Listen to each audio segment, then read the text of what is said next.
சமைக்கும் போது ஒரு லவ்வோட சமைக்கணும்டா. அதான் பாதி ருசியே. வெங்காயம் நறுக்கும் போது கூட ரசிச்சு நடக்கணும், லவ்வோட. வணக்கம் அண்ட் வெல்கம் டு இன்லாஸ் சமையல். இன்னைக்கு நம்ம கோதுமை தோசை எப்படி செய்யறதுன்னு பார்க்கலாம். அதை எப்படி ரெடி பண்றது, அதுக்கு என்னென்ன தேவைங்கிறத பார்த்துடலாம் வாங்க. வணக்கம்ங்க. இப்போ இந்த கோதுமை தோசை செய்கிறதுக்கு நான் ஒரு பவுல் கோதுமை எடுத்து வச்சுருக்கிறேன். இது வந்து 2 டம்ளர் இருக்கும். இந்த ஆளாக்கில் ஒரு 2 ஆளாக்கு இருக்கும். வந்து ஒரு 6 பேருக்கு செய்கிறதுக்கு எடுத்து வச்சுருக்கிறேன். ஒரு பெரிய வெங்காயம் ரொம்ப நல்லா பொடிசாக அரிஞ்சு வச்சுருக்கிறேன். அப்புறம் 4 பச்சை மிளகா, அதுவும் நல்லா பொடிசாக அரிஞ்சு வச்சுருக்கிறேன்.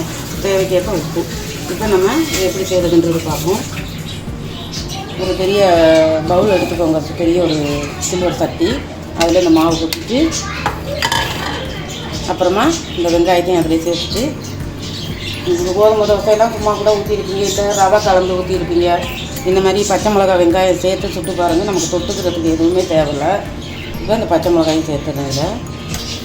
இந்த 1 ஸ்பூன் உப்பு அதையும் சேர்த்துறேன். சேர்த்துட்டு நம்ம நல்லா இதை கலந்து விட்டுறணும். கலந்து விட்டுட்டு நமக்கு தேவைன்னா இன்னும் வெங்காயம் கூட சேர்த்துக்கலாம்.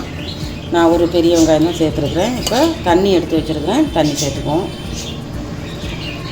தண்ணியை நல்லா சேர்த்து நல்லா இப்படி கரைச்சி விட்டுறணும். கட்டி இல்லாமல், கட்டி ஆகும், நம்ம தான் அதை நல்லா பிசைஞ்சு விட்டுறணும். மீதி தண்ணியை சேர்த்துக்குவோம்.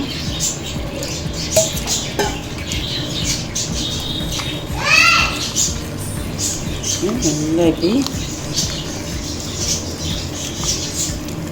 சில பேர் இது வந்து கட்டியாக இருக்கக்கூடாதுன்றதுக்காக மிக்சியில் போட்டு அடிப்பாங்க. நான் வந்து கையிலே தான் கரைச்சிக்குவேன். மிக்சியில் போட்டு அடிக்கிறத விட நம்ம கையில் கரைச்சா தான் நல்லது. இன்னும் தண்ணி சேர்த்துக்குவோம்.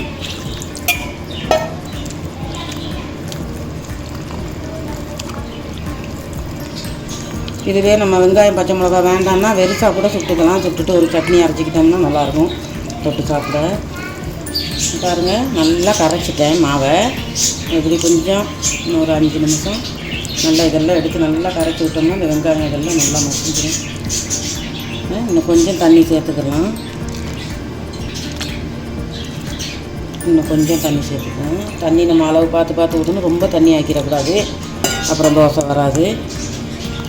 இந்த அளவுக்கு இந்த தோசை மாவு பதத்துக்கு கரைச்சிக்கிறோம். அப்புறம் இன்னும் கொஞ்சமாக தண்ணி சேர்த்துக்கணும்.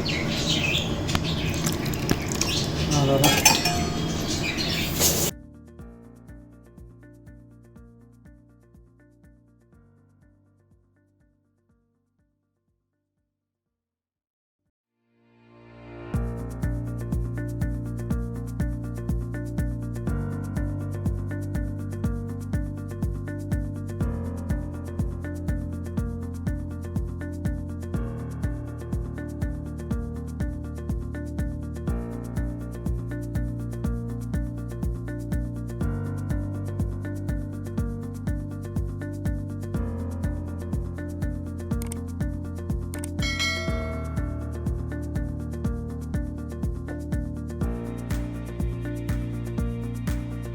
கோதுமை தோசை ரெடி ஆயிடுச்சு.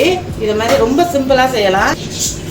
நல்ல சிம்பிளான டேஸ்டியான ஒரு கோதுமை தோசை எப்படி செய்யுதுன்னு பார்த்தீங்க. குயிக்காக ஒரு பிரேக்ஃபாஸ்ட் ரெசிபி இது. நிச்சயமாக ட்ரை பண்ணி பாருங்கள். செஞ்சுட்டு எப்படி இருந்ததுன்னு எங்களுக்கு கமெண்ட்ஸில் சொல்லுங்கள். இன்லாஸ் சமையலுக்கு கண்டிப்பாக தொடர்ந்து சப்ஸ்கிரைப் பண்ணுங்கள், சப்போர்ட் பண்ணுங்கள். அடுத்த ஒரு நல்ல வீடியோடு உங்களை சந்திக்கிறோம். until then bye. பாய். சமைக்கும் போது ஒரு லவ்வோட சமைக்கணும்டா. அதான் பாதி ருசியே. வெங்காயம் நறுக்கும் போது கூட ரசிச்சு நடக்கணும், லவ்வோட.